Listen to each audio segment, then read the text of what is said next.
ওই দূরে গানটি বাজছে, আপন যারা তারাই আমায় দিয়ে গেল বেদনারি ভার।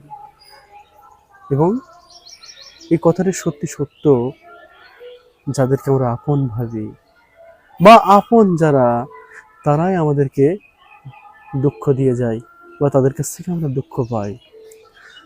যেমন এখানে একেবারে বাস্তব যেটা সত্য, তুমি যখন তোমার ফ্যামিলির যে 4জন মেম্বার সদস্য নিয়ে আছো, তাদের কাছ থেকেই কিন্তু তুমি দুঃখগুলি পাবে, এবং সেই দুঃখের ভার খুব অনেক অনেক খুবই বেশি বেশি, যে ভার তুলে ফেলাটা খুব মুশকিল। সারা জীবন তুমি সে ভার তুলতে পারবে না। হয়তো এটাই জীবন, বা এইভাবেই জীবন হয়তো চলে।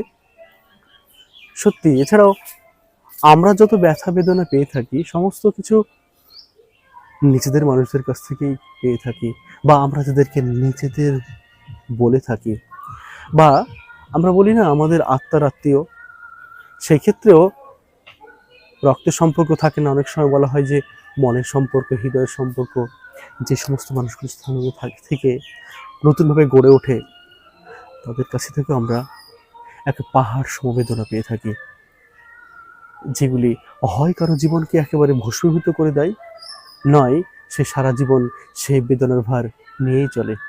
তাহলে ওই দূরের গানটির যে তাৎপর্য, সেটা সত্যিই যথার্থ এবং উপযুক্ত।